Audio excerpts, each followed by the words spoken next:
and our deep dive into accomplishing big, bold goals as a parent.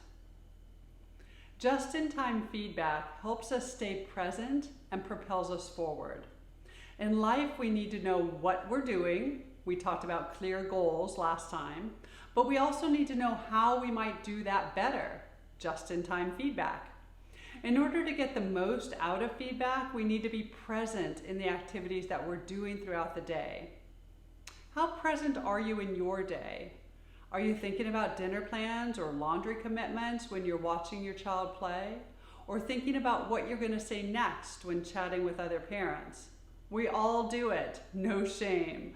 But it's a great practice to know where our mind is throughout the day. Has your mind wandered off on its own, or is it fully present and engaged?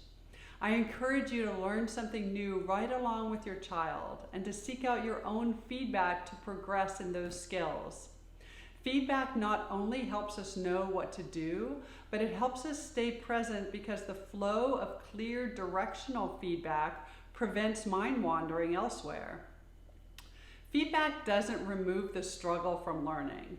Struggle is a vitally important first stage of learning, but struggle without purpose or direction can be eliminated by tightening that feedback loop with a mentor or expert's valuable insight. It's probably useful here to talk about the 3 different types of feedback: appreciation, coaching, and evaluation. In any given day, we give and receive all 3 types of feedback. Appreciation tells us that our efforts are seen and valued by the people around us. Coaching helps us sharpen our skills and improve and grow in the things that we're able to do.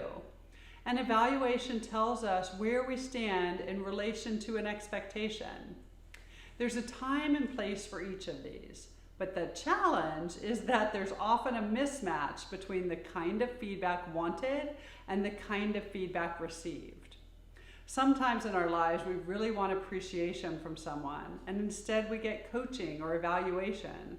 Sometimes we get evaluation, and it just feels critical without anything helpful. That's because what we really wanted was coaching. These mismatches happen all the time, and we rarely have the awareness to talk about them.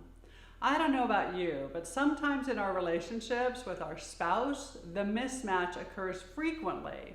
When I ask how I look in my new dress, I really want appreciation. I don't want an evaluation, and I certainly don't want coaching. We often think we want coaching or evaluation, but appreciation rules the day with our kids and our adult relationships. We all need coaching and evaluation as well, but sometimes those offerings are better received from experts that we've sought out for ourselves. In many ways, you're serving as your child's mentor, but each of us can benefit from a mentor of our own. Do you have someone that can provide valuable coaching to you? Is an expert in something you'd like to learn or get better at? A person that can specifically evaluate your current progress and create a plan for moving forward. This is like central air in a home. The thermostat will read the temperature of the house and adjust the heating or cooling up or down to maintain homeostasis in real time, consistently and reliably.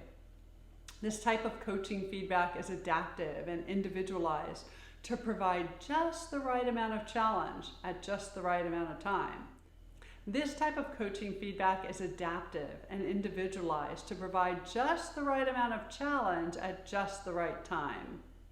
Learn what level of feedback works best for you and in what form. Practice asking for specific feedback, which makes it a lot easier to receive it. Here's an example.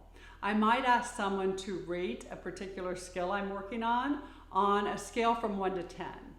Now I do this because people don't typically give a 10, and they also don't typically want to give feedback that could be really helpful.